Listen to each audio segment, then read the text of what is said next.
voter. Let's introduce the candidates. Minnesota's Democratic Governor Tim Walz and Ohio's Republican Senator J.D. Vance tonight meeting for the first time. I'm Margaret Brennan. In order to have a thoughtful and civil debate, these are the rules that both campaigns have agreed to. Questions will be directed at one candidate who will have 2 minutes to respond. The other candidate will be allowed 2 minutes for rebuttal. Then each candidate will get another minute to make further points. There you go. With an additional 1 minute each at the discretion of the moderator. The primary role of the moderators is to facilitate the debate between the candidates. You can see it, right? Enforce the rules and Cool. provide the We're in a candidates row. the opportunity to fact-check claims Nice. made by each other. CBS News reserves the right to mute the candidates' microphones to maintain decorum. We have not shared the questions or topics with the campaigns. The stage is set. Governor, Senator, Here we thank go. you for joining us. Let's get started. Tonight, our country is facing several unfolding crises. The Middle East is on the brink of war. Americans are suffering from the catastrophic impact of Hurricane Helene. And now a labor strike as 25,000 dock workers from Maine to Texas are picketing. We're going to begin tonight. That's just 24 with hours. The Middle East. Margaret. Thank you, Nora.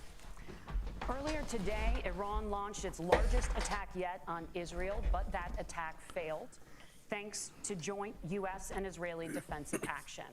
President Biden has deployed more than 40,000 Chat U.S. rate. military personnel and assets to that region Somebody say something? over the I can't past see year chat. to try to prevent a regional war. Iran is I guess I should weakened, open up that. but the U.S. still considers it the largest state sponsor of terrorism in the world, and it has drastically reduced the time it would take to develop a nuclear weapon. It is down now to Let me 1 see. or I think 2 I can weeks' time. See it this way. Governor Walz, if you were the There's no final chat. voice There's no in the chatter. Situation Room, would you support or oppose a preemptive strike by Israel on Iran? You have 2 minutes. Well, thank you, and thank you for those joining at home tonight. Let's keep in mind where this started. October 7th, Hamas terrorists massacred over 1,400 Israeli He's nervous. prisoners. Israel's ability to be able to defend itself is absolutely fundamental. Getting its hostages back, fundamental, and ending the humanitarian crisis in Gaza. But the expansion of Israel and its proxies is an absolute fundamental necessity for the United States to have the steady leadership there. You saw it experienced today, where along with our Israeli partners and our coalition, able to stop the incoming attack. But what's fundamental here is that steady leadership is going to matter. It's clear, and the world saw it on that debate stage a few weeks ago, a nearly 80-year-old Donald Trump talking about crowd sizes is not what we need in this moment. But it's not just that. It's those that were closest to Donald Trump that understand how dangerous he is when the world is this dangerous. His chief of staff, John Kelly, said that he was the most flawed human being he'd ever met. And both of his secretaries of defense and his national security advisors said he should be nowhere near the White House. Now, the person closest to them, Donald Trump, said he's unfit for the highest office. That was Senator Vance. What we've seen out of Vice President Harris is we've seen steady leadership. We've seen a calmness that is able to draw on the coalitions to bring them together. Understanding that our allies matter. When our allies see Donald Trump turn towards Vladimir Putin, turn towards North Korea, when we start to see that type of fickleness around holding the coalitions together, we will stay committed. And as the Vice President said today we will protect our forces and our allied forces, and there will be consequences. Governor, your time is up. Senator Vance, the same question. Would you support or oppose a preemptive strike by Israel on Iran? You have 2 minutes. So, Margaret, I want to answer the question. First of all, thanks, Governor. Thanks to CBS for hosting the debate. And thanks, most importantly, to the American people who are watching this evening and caring enough about this country to pay attention to this vice presidential debate. I want to answer the question, but I want to actually give an introduction to myself a little bit because I recognize a lot of Americans don't know who either one of us are. I was raised in a working-class family. My mother required food assistance for periods of her life. My grandmother required Social Security help to raise me, and she raised me in part because my own mother struggled with addiction for a big chunk of my early life. I went to college on the GI Bill after I enlisted in the Marine Corps and served in Iraq. And so I stand here asking to be your vice president with extraordinary gratitude for this country, for the American dream that made it possible for me to live my dreams. And most importantly, I know that a lot of you are worried about the chaos in the world and the feeling that the American dream is unattainable. I want to try to convince you tonight over the next 90 minutes that if we get better leadership in the White House, if we get Donald Trump back in the White House, the American dream is going to be attainable once again. Now, to answer this particular question, we have to remember that as much as Governor Walz I guess I slept through 2016 and 2020 when it was attainable, Donald apparently. Trump actually delivered stability in the world, and he did it by establishing effective deterrence. People were afraid of stepping out of line. Iran, which launched this attack, has received over $100 billion in unfrozen assets thanks to the Kamala Harris administration. Not being homeless. They use it to buy weapons that they're now That would be launching nice. against our allies, and God forbid, potentially launching against the United States as well. Donald Trump recognized that for people to fear the United States, you needed peace through strength. They needed to recognize that if they got out of line, the United States global leadership would put stability and peace back in the world. Now, you asked about a preemptive strike, Margaret, and I want to The dream answer of the not being question. Look, homeless is it attainable up to for Israel most what Americans they right think they now, need to so do to they're keep doing their pretty good. country safe. Right. And we should support our allies wherever they are when they're fighting the bad guys. I think that's the right approach to take with the Israel question. Thank you, Senator. You just got to lower the Governor bar. Walz, You know, do you just care keep to lowering respond the to bar. any of the allegations? Well, look, Donald Trump was in office. We'll sometimes hear a revisionist history, but when Donald Trump was in office, it was Donald Trump who we had a coalition of nations that had boxed Iran's nuclear program in, the inability to advance it. Donald Trump pulled that program and put nothing else in its place. So Iran is closer to a nuclear weapon than they were before because of Donald Trump's fickle leadership. And when Iran shot down an American aircraft in international airspace, Donald Trump tweeted, because that's the standard diplomacy of Donald Trump. And when Iranian missiles did fall near U.S. troops and they received traumatic brain injuries, Donald Trump wrote it off as headaches. Look, our allies understand that Donald Trump is fickle. He will go to whoever has the most flattery or where it makes sense to him. Steady leadership like you witnessed today, like you witnessed in April. Both Iranian attacks were repelled. Our coalition is strong, and we need the steady leadership that Kamala Harris is providing. Senator Vance, the U.S. did have a diplomatic deal with Iran to temporarily pause parts of its nuclear program, and President Trump did exit that deal. He recently said, just 5 days ago, the U.S. must now make a diplomatic deal with Iran because the consequences are impossible. I mean, it's the blue saber and the red saber, so we know who the good guy and the bad guy is. Well, first of all, Margaret, diplomacy is not a dirty word, but I think that's something that Governor Walz just said is quite extraordinary. You yourself just said Iran is as close to a nuclear weapon today as they have ever been. He looks more like a and Sith, Governor right? Walz, you blame Donald Trump. Who has been the vice president for the last 3.5 years? And the answer is your running mate, not mine. Donald Trump consistently made the world more secure. Now, we talk about what the sequence of events. Tim Walz has, to where we are yeah, right Tim now, Walz has a and kind you of like can't Obi-Wan, ignore October Midwestern 7th, which I Yoda thing appreciate going Governor on. Walz bringing up. But when did Iran and Hamas and their proxies attack Israel? It was during the administration of Kamala Harris. So Governor Walz can criticize Donald Trump's tweets, but effective, smart diplomacy. I was thinking the same thing. Isn't that basically how you bring stability back to a very broken world? Donald Trump has already done it once before. Ask yourself at home. When was like the last Barbie time? pink. I'm 40 years old. When was the last time that an American president didn't have a major conflict break out? The only answer is during the 4 years that Donald Trump was president. Gentlemen, we have a lot to get to. Nora? Margaret, thank you. Let's turn now to Hurricane Helene. The storm could become one of the deadliest on record. More than 160 people That's crazy, are dead, huh? and hundreds more That are just missing. happened. Scientists say climate change makes these hurricanes larger, stronger, and more deadly because of the historic rainfall.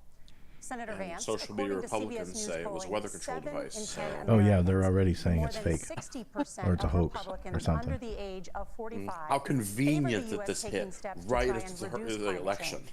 Senator, what Yeah, responsibility it just happens to hit would the during Trump hurricane administration season. have to try and reduce the impact of climate change? I'll give you 2 minutes. Sure. So first of all, let's start with the hurricane, because it's an unbelievable, unspeakable human tragedy. I just saw today actually a photograph of 2 grandparents on a roof with a 6-year-old child, and it was the last photograph ever taken of them because the roof collapsed and those innocent people lost their lives. And I'm sure Governor Walz joins me in saying our hearts go out to those innocent people, our prayers go out to them, and we want as robust and aggressive as a federal response as we can get to save as many lives as possible, and then of course afterwards to help the people in those communities rebuild. I mean, these are communities that I love. Some of them I know very personally in Appalachia, all across the Southeast. They need their government to do their job, and I commit that when Donald Trump is president again, the government will put the citizens of this country first when they suffer from a disaster.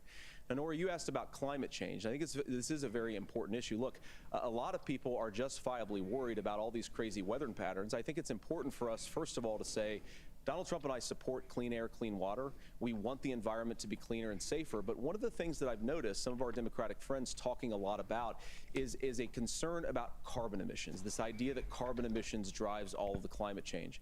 Well, let's just say that's true, just for the sake of argument, so we're not arguing about weird science. Let's just say that's true. Well, if you believe that, what would you want to do? The answer is that you'd want to reshore as much American manufacturing as possible, and you'd want to produce as much energy as possible in the United States of America, because we're the cleanest economy in the entire world. What the hell? What have Kamala Harris's policies actually led to? More energy production in China, more manufacturing overseas, more doing business in some of the dirtiest parts of the entire world. We burn coal clean. The Right. amount of carbon emissions they're doing. Are they going to per do unit of nuclear? economic output. Probably so if not. we actually care about getting cleaner air and cleaner water, the best thing to do is to double down and invest in American workers and the American people. And unfortunately, Kamala Harris has done exactly burn more the opposite. fossil fuels. Governor Walz, you have 2 minutes no. to respond. Well, we got close to an agreement because all those things are happening. Look, first of all, it is a horrific tragedy with this hurricane, and my heart goes out to the folks that are down there in contact with the governors. I serve as co-chair of the Council of Governors as we work together on these emergency managements. Governors know no partisanship. They work together. So all of the governors and the emergency responders are on the ground. Those happen on the front end. The federal government comes in, makes sure they're there to that we recover, but we're still in that phase where we need to make sure that they're staying there, staying focused. Now look, coming back to the climate change issue, there's no doubt this thing roared onto the scene faster and stronger than anything we've seen. Senator Vance has said he that does there's remind me a of problem like in the past. Donald Matt Trump Damon's called it a older hoax, self in The and End then of joked Private that Ryan. These things would make more beachfront property to be able to invest. Yeah, I could see that. What we've seen out of the Harris administration now, the Biden-Harris administration, is we've seen this investment. We've seen massive investments, the biggest in global history that we've seen in the Inflation Reduction Act, has created jobs all across the country. 2,000 in Jeffersonville, Ohio, taking the EV technology that we invented and making it here. 200,000 jobs across the country. The largest solar manufacturing plant in North America sits in Minnesota. But my farmers know climate change is real. They've seen 500-year droughts, 500-year floods back to back. But what they're doing is adapting, and this has allowed them to tell me, look, I harvest corn, I harvest soybean, and I harvest wind. We are producing more natural gas and more oil at any time than we ever have. We're also producing more clean energy. So the solution for us is to continue to move forward, that climate change is real. Reducing our impact is absolutely critical, but this is not a false choice. You can do that at the same time you're creating the jobs that we're seeing all across the country. That's exactly what this administration has done. We are seeing us becoming an energy superpower for the future, not just the current. And that's what absolutely makes sense. And then we start thinking about how do we mitigate these disasters. Thank you. Senator, I want to give you an opportunity to respond there. The governor mentioned that President Trump has called climate change a hoax. Do you agree? Well, look, what the president has said is that if the Democrats, in particular Kamala Harris and her leadership, if they literally really said believe that climate it's a change Chinese is hoax. serious, what they would be doing is more manufacturing and more energy production in the United States of America, and that's not what they're doing. So clearly, Kamala Harris herself doesn't believe her own rhetoric on this. If she did, she would actually agree with Donald Trump's energy policies. Now, something Governor Walz said I think is important to touch upon, because when we talk about clean energy, I think that's a slogan that often the Democrats will use here. And I'm talking, of course, about the Democratic leadership. And the real issue is that if you're spending hundreds of millions or even billions of dollars of American taxpayer money on solar panels that are made in China, number one, you're going to make the economy dirtier. We should be making more of those solar panels here in the United States of America. Some of them are, Tim, but a lot of them are being made overseas in China, especially the components that go into those solar panels. So if you really want to make the environment cleaner, you've got to invest in more energy production. We haven't built a nuclear facility, I think, one in the past 40 years. Natural gas, we got to invest more in it. Kamala Harris has done the opposite. That's raised energy prices and also meant that we're doing Senator, worse by the climate. your time is up. Governor, would you like to respond? Well, look, we're producing more natural gas than we ever have. There's no moratorium on that. We're producing more oil. But the folks know, and like I said again, these are not liberal folks. These are not folks that are Green New Deal folks. These are farmers that have been drought one year, massive flooding the next year. They understand that it makes sense. Look, our #1 export cannot be topsoil from erosion from these massive storms. We saw it in Minnesota this summer.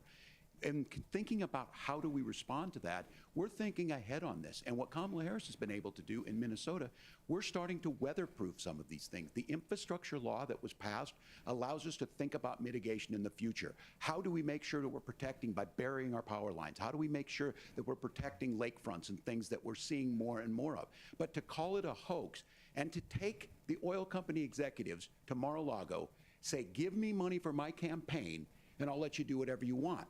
We can be smarter about that, and an all-above energy policy is exactly what she's doing, creating those jobs right here. Governor, your time is up. The overwhelming consensus among scientists is that the Earth's climate is warming at an unprecedented rate. Margaret? Thank you, Nora. We're going to turn now to immigration. Republicans are gonna The be so crisis mad at about the that. U.S.-Mexico border consistently ranks as one of the top issues for American voters. It's like man, bear, Senator pig. What are we Vance, going to do about it? Your campaign is pledging to carry out the largest mass deportation plan in American history and to use the U.S. military to do so. Could you be more specific about exactly how this will work? For example, would you deport parents who have entered the U.S. illegally and separate them from any of their children who were born on U.S. soil? You have 2 minutes. So first of all, Margaret, before we talk about deportations, we have to stop the bleeding. We have a historic immigration crisis because Kamala Harris started and said that she wanted to undo all of Donald Trump's border policies. 94 executive orders suspending deportations, decriminalizing illegal aliens, massively increasing the asylum fraud that exists in our system. That has opened the floodgates. And what it's meant is that a lot of fentanyl is coming into our country. I had a mother who struggled with opioid addiction and has gotten clean.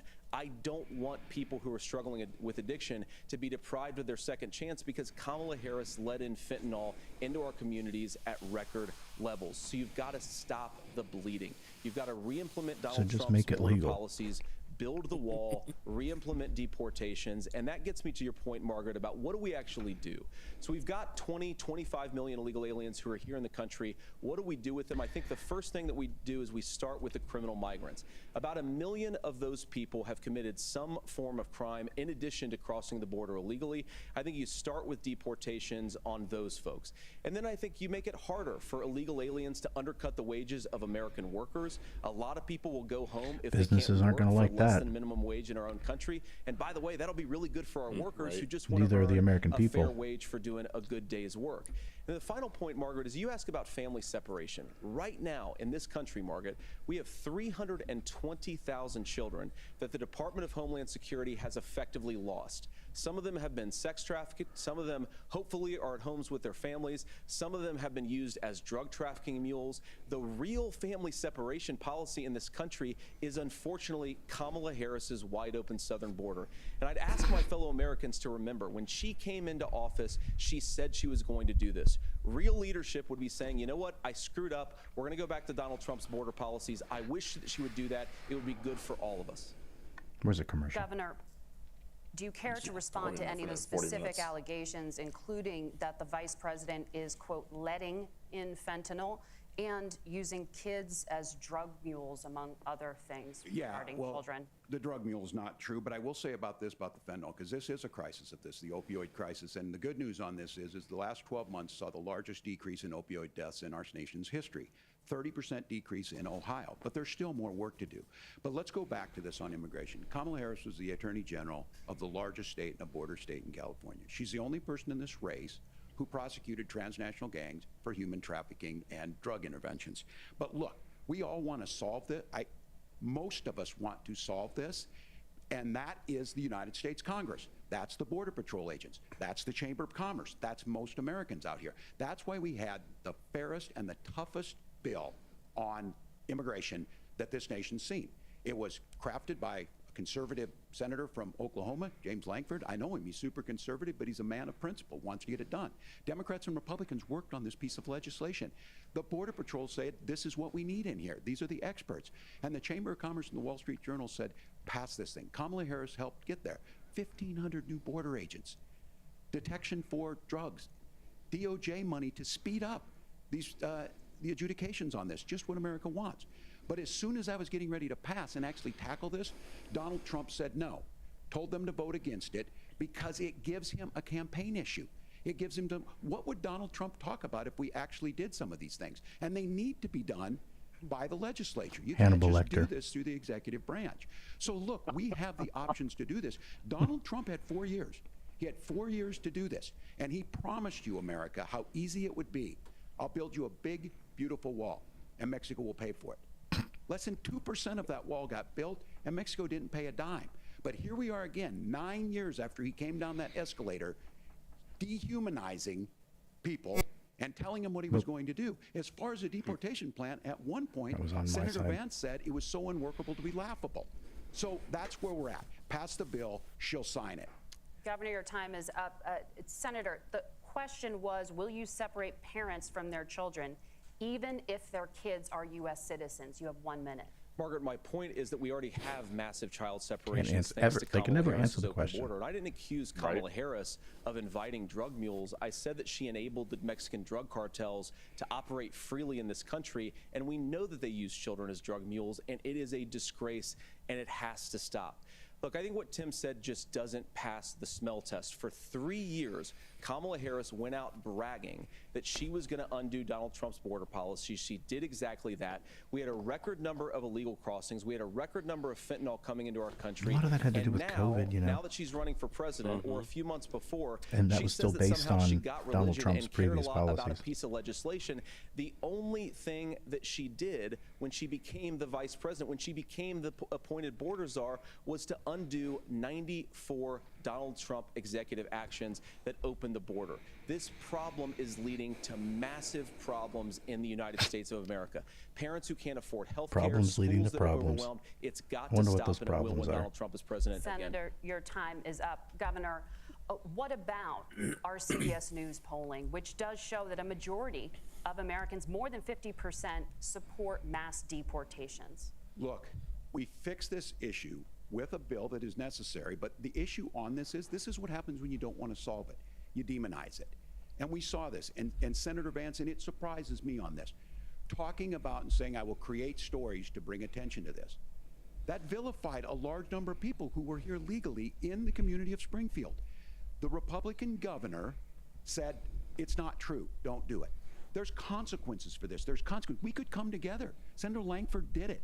We could come together and solve this if we didn't let Donald Trump continue to make it an issue. And the consequences in Springfield were the governor had to send state law enforcement to escort kindergartners to school.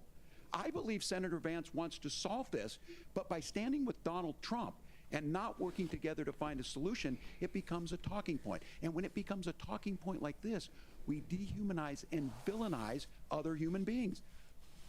Tim, Governor, your time is up. Senator, I'll give you 1 minute, but let me just ask you the question first.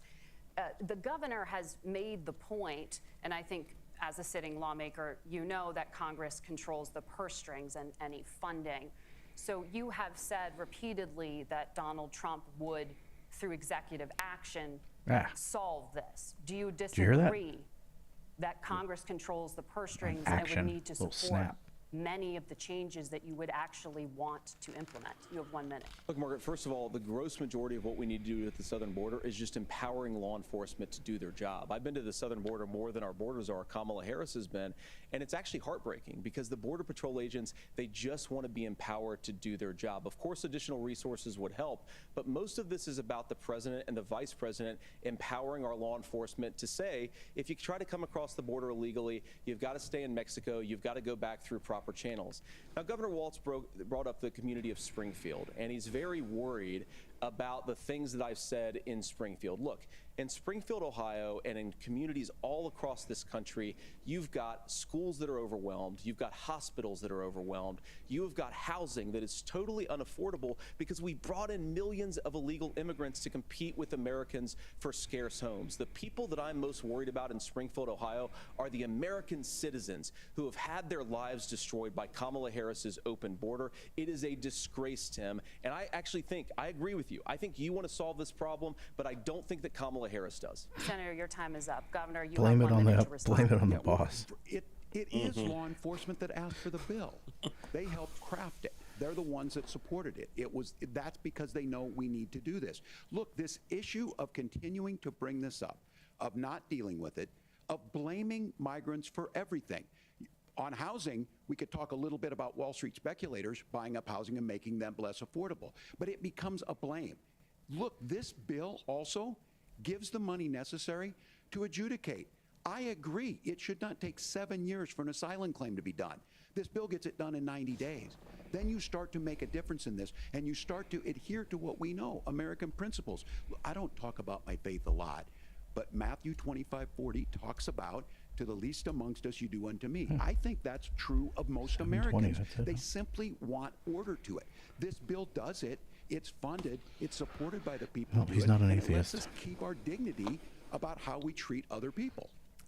Thank you, Governor. And just to clarify for our viewers, Springfield, Ohio does have a large number of Haitian migrants who have legal status, temporary protected status. Well, Nora? Margaret, but Thank you. Senator, we have so much to get to. Margaret, Thank you, I think it's Nora. important We're because gonna turn now to the debate- economy. Thank Margaret, you. the rules were that The you guys economy, weren't going to we're- fact check, and since you're fact checking me, I think it's important to say what's actually going on. So there's an application called the CBP One app, where you can go on as an illegal migrant, apply for asylum or apply for parole, and be granted legal status at the wave of a Kamala Harris open border wand. That is not a person coming in, applying for a green card and waiting for 10 Connection years. went out Thank you, again. Senator. Facilitation of Yours illegal did? immigration, Margaret. Yeah, a little by bit. Thank you, our Senator, for leadership. describing the legal And process. Kamala- We and have Kamala so much Harris to get opened up to, that Senator. pathway. Those We have laws so have been on much. the books since 1990.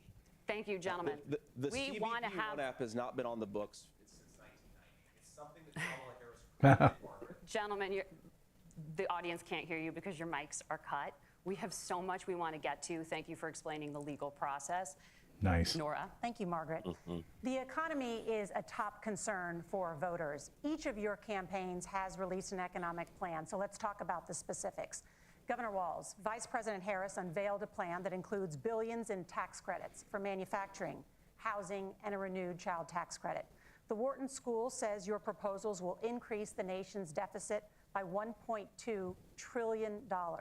How would you pay for that without ballooning the deficit? Governor, I'll give you 2 minutes. Yeah, thank you. And Kamala Harris and I do believe in the middle class because that's where we come from. We both grew up in that. We understand. So those of you out there listening tonight, you're hearing a lot of stuff back and forth, and it's good. It's healthy. That's what this is supposed to happen.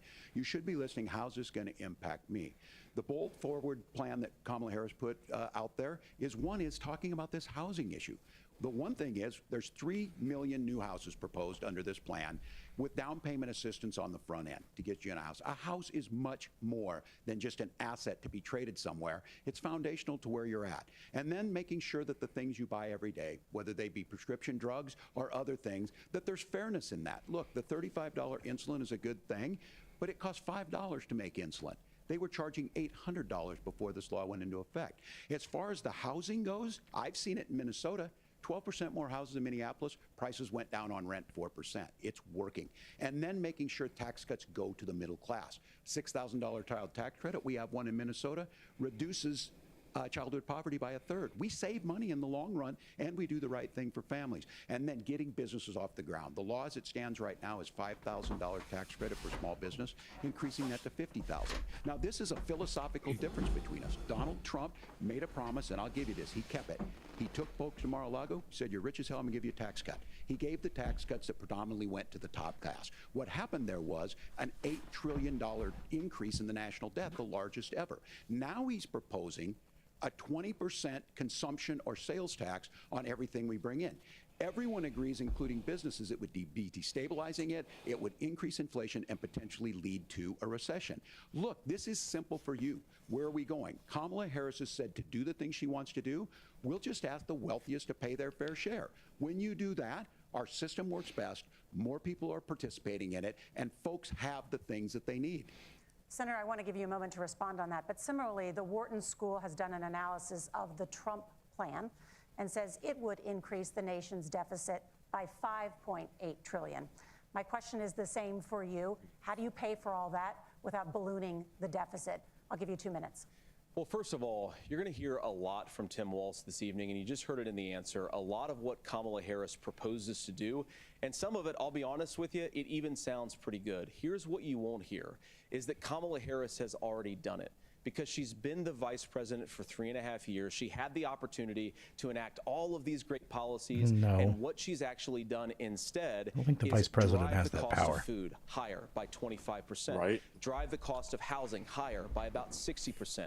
Open the American southern border and make middle-class life unaffordable for a large number of Americans. If Kamala Harris has such great plans for how to address middle-class problems, then she ought to do them now. Not when asking for a promotion, but in the job the American people gave her 3.5 years ago. And the fact that she isn't tells you a lot about how much you can trust her actual plans. Now, Donald Trump's economic plan is not just a plan, but it's also a record. A lot of those same economists attack Donald Trump's plans, and they have PhDs, but they don't have common sense and they don't have wisdom. Because Donald Trump's economic policies delivered the highest take-home pay in a generation in this country, 1.5% inflation, and to boot, peace and security all over the world. So when people say that Donald Trump's economic plan doesn't make sense, I say look at the record. He delivered rising take-home pay for American workers.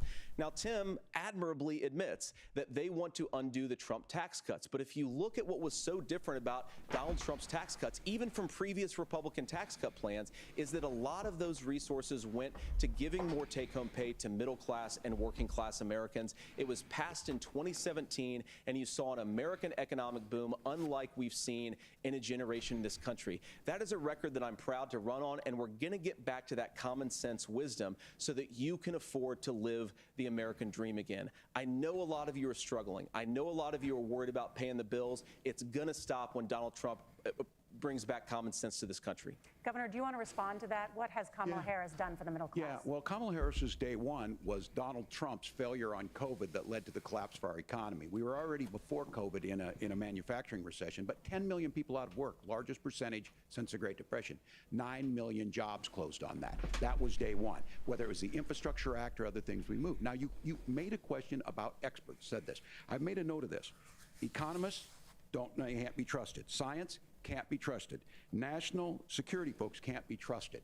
Look, if you're going to be president, you don't have all the answers. Donald Trump believes he does. My pro tip of the day is this. If you need heart surgery, listen to the people at the Mayo Clinic in Rochester, Minnesota, not Donald Trump. And the same thing goes with this. And I ask you out there, teachers, nurses, truck drivers, whatever, how is it fair that you're paying your taxes every year and Donald Trump hasn't paid any federal tax in the last 15 years? And the last year as president. That's what's wrong with the system. There's a way around it, and he's bragged about that. We're just asking for fairness in it, and that's all you want. You have a minute. Governor, you say trust the experts. But those same experts for 40 years said that if we shipped our manufacturing base off to China, we'd get cheaper goods. They lied about that. They said if we shipped our industrial base off to other countries, to Mexico and elsewhere, it would make the middle class stronger. They were wrong about that. Yeah, guess what party wanted to do that? The idea that if we made America less self-reliant, less productive in our own nation, that it would somehow make us better off, and they were wrong about it. And for the first time in a generation, Donald Trump had the wisdom and the courage to say to that bipartisan consensus, we're not doing it anymore. We're bringing American manufacturing back. We're unleashing American energy. Sound of We're working going to class make more right of there. our own stuff. And this isn't just an economic issue. I mean, I've got 3 beautiful little kids at home, 7, 4, and 2, and I love them very much, and I hope they're in bed right now. But look, He uses so that many same of the fucking drugs, line. the pharmaceuticals that we put in the bodies of our children are manufactured by nations that hate us. This Oh my has God. to stop. That's like And we're RFK not gonna talking stop points. It by listening to experts. We're going to stop it by listening to common sense wisdom, which Don't is what trust the Donald Trump's governed pharmaceutical. on. Senator, your time is up. Governor Walz, Are we can you listening address to that? Brett I mean, voters Weinstein say here? they trust Donald Trump on Yeah, the he was economy probably more. on the Why? If the you're listening debate prep tonight team. and I wouldn't you be want surprised. billionaires to get tax cuts, you heard what Who? the numbers were. RFK Jr. I'm a union guy on this. Or Brett I'm not a Weinstein. guy who wanted to ship things overseas, but I understand that, look, we produce soybeans and corn. We need to have fair trading partners. That's something that we believe in. I think the thing that most concerns me on this is Donald Trump was the guy who created the largest trade deficit in American history with China. So the rhetoric is good. Much of what the senator said right there, I'm in agreement with him on this. I watched it happen too. I watched it to my communities, and we talked about that. But we had people undercutting the right to collectively bargain. We had right to work states made it more difficult. We had companies that were willing to ship it over, and we saw people profit. Folks that are venture capital in some cases, putting money into companies that were overseas. We're in agreement that we bring those home. The issue is Donald Trump is talking about it. Kamala Harris has a record, 250,000 more manufacturing jobs just out of the IRA. May I respond to that? Yes. So appreciate that. So if you notice, what Governor Walz just did is he said, first of all, Donald Trump has to listen to the experts. And then when he acknowledged that the experts screwed up, he said, well, Donald Trump didn't do nearly as good of a job as the statistics that's a show gross that he generalization. did. So what Tim Walz is doing, and I honestly, Tim, I think you got a tough job here, because you've got to play whack-a-mole. You've got to pretend that Donald Trump didn't deliver rising take-home pay, which of course he did. You've got to pretend that Donald Trump didn't deliver lower inflation, which of course he did. And then you've simultaneously got to defend Kamala Harris's atrocious economic record, which has made gas, groceries, and housing unaffordable for American citizens. I was raised by a woman who would sometimes go into medical debt so that she could put food on the table in our household. I know what it's like to not be able to afford the things that you need to That's afford. like half of America. We can do so much better. To all Yeah, of and I you wonder, was watching, that under we the can get George back W. to Bush an America presidency? that's affordable Probably. again. We just got to get back to common sense economic principles. Or is he old We had a enough that it might have been conversation right? on health care then. Senator, Governor. Please. Thank you. Margaret? We have a lot to get to ahead, gentlemen, on many topics. But right now, I want to talk about personal qualifications. The vice president is often the last voice the president hears before making consequential decisions. We want to ask you about your leadership qualities.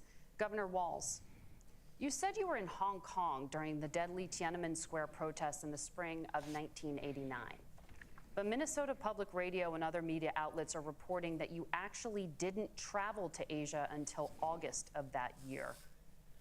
Can you explain that discrepancy? You have 2 minutes. Well, and to the folks out there who didn't get at the top of this, look, I grew up in small rural Nebraska, town of 400, town that you rode your bike with your buddies till the streetlights come on, and I'm proud of that service. I joined the National Guard at 17, worked on family farms, and then I used the GI Bill to become a teacher, passionate about it, a young teacher. My first year out, I got the opportunity in the summer of '89 to travel to China. 35 years ago, be able to do that. I came back home and then started a program to take young people there. We would take basketball teams, we would take baseball teams, we would take dancers, and we would go back and forth to China. The issue for that was to try and learn. Now look, my community knows who I am. They saw where I was at. Look, I will be the first to tell you, I have poured my heart into my community. I've tried to do the best I can, but I've not been perfect. And I'm a knucklehead at times, but it's always been about that. Those same people elected me to Congress for 12 years. And in Congress, I was one of the most bipartisan people, working on things like farm bills that we got done, working on veterans benefits. And then the people of Minnesota were able to elect me to governor twice. So look, my commitment has been from the beginning to make sure that I'm there for the people, to make sure that I get this right. I will say more than anything, many times I will talk a lot, I will get caught up in the rhetoric, but being there, the impact it made, the difference it made in my life, I learned a lot about China. I hear the critiques of this. I would make the case that Donald Trump should have come on one of those trips with us. I guarantee you he wouldn't be praising Xi Jinping about COVID. And I guarantee you he wouldn't start a trade war that he ends up losing. So this is about trying to understand the world. It's about trying to do the best you can for your community. And then it's putting yourself out there and letting your folks understand what it is. My commitment, whether it be through teaching, which I was good at, or whether it was being a good soldier or was being a good member of Congress, those are the things that I think are the values that people care about. Governor, just to follow up on that, the question was, can you explain the discrepancy? All I said on this was I got there that summer and misspoke on this. So I will just, that's what I've said. So I was in Hong Kong and China during the democracy protests went in. And from that, I learned a lot of what needed to be in governance. Thank you, Governor. Senator Vance, in 2016, you called your running mate, Donald Trump, unfit for the nation's highest office, and you said he could be America's Hitler. I know you've been asked many times, and you've said you regret those comments and explained you then voted for Donald Trump in 2020. But the Washington Post reported new messages last week in which you also disparaged Trump's economic record while he was president, writing to someone in 2020, quote, Trump thoroughly failed to deliver his economic populism.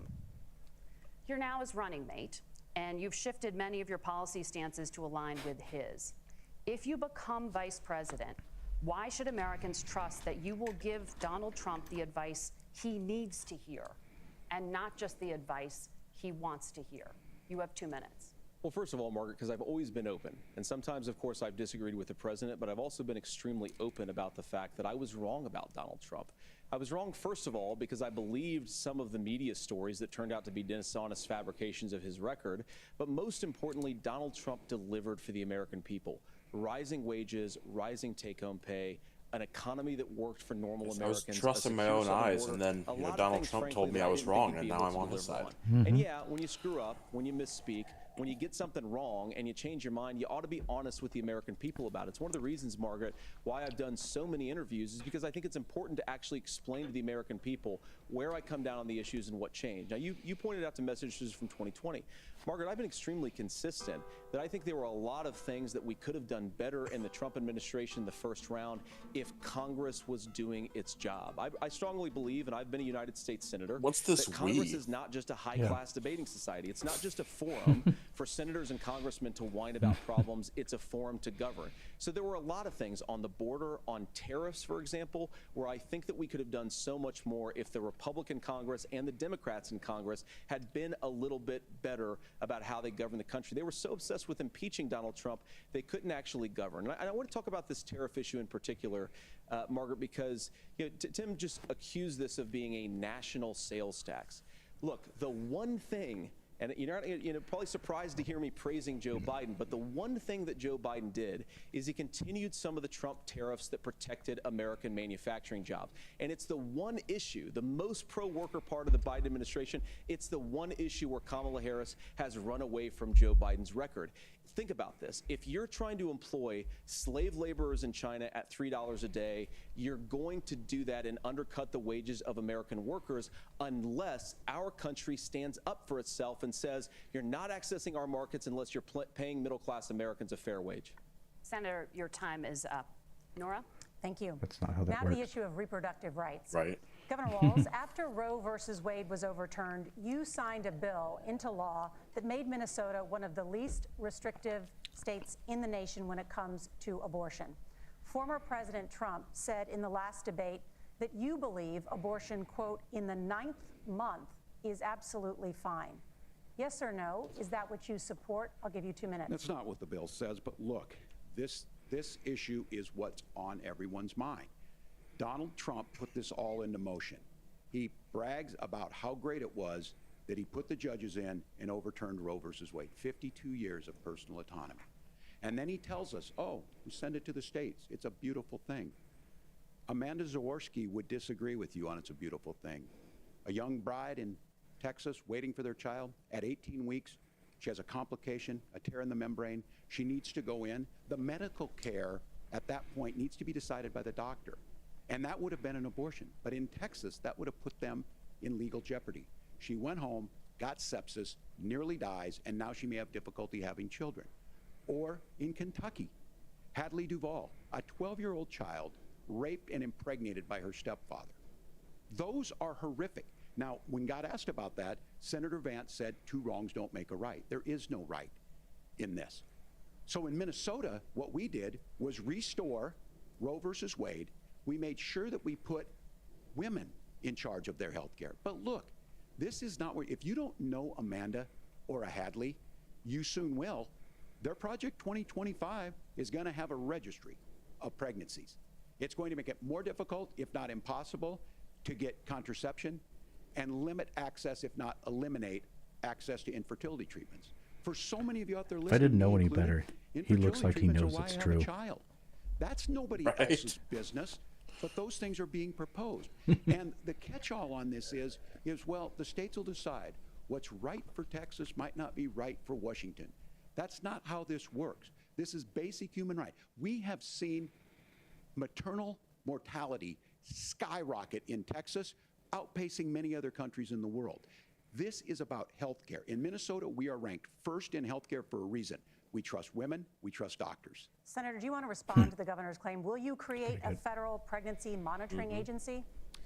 No, Nora, certainly we won't. And I want to talk about this issue because I know a lot of Americans care about it, and I know a lot of Americans don't agree with everything that I've ever said on this topic. And, you know, I grew up in a working class family in a neighborhood where I knew a lot of young women who had unplanned pregnancies and decided to terminate those pregnancies because they feel like they didn't have any other options.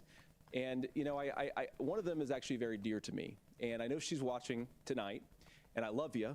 And she told me something a couple years ago that she felt like if she hadn't had that abortion, that it would have destroyed her life because she was in an abusive relationship. And I think that what I take from that as a Republican who proudly wants to protect innocent life in this country, who proudly wants to protect the vulnerable, is that my party, we've got to do so much better of a job at earning the American people's trust back on this issue where they frankly just don't trust us. And I think that's one of the things that Donald Trump and I are endeavoring to do. I want us as a Republican Party to be pro-family in the fullest sense of the word. I want us to support fertility treatments. I want us to make it easier for moms to afford to have babies. I want it to make it easier for young families to afford a home so they can afford a place to raise that family. And I think there's so much that we can do on the public policy front just to give women more options. Now, of course, Donald Trump has been very clear that on the abortion policy specifically, that we have a big country and it's diverse. And California has a different viewpoint on this than Georgia. Georgia has a different viewpoint from Arizona. And the proper way to handle this, as messy as democracy sometimes is to let voters make these decisions, let the individual states make their abortion policy. And I think that's what makes the most sense in a very big, a very diverse, and let's be honest, sometimes a very, very messy and divided country. Governor, would you like to respond and also answer the question about restrictions? Yeah, well, the question got asked and Donald Trump made the accusation that wasn't true about Minnesota. Well, let me tell you about this idea that there's diverse states. There's a young woman named Amber Thurman.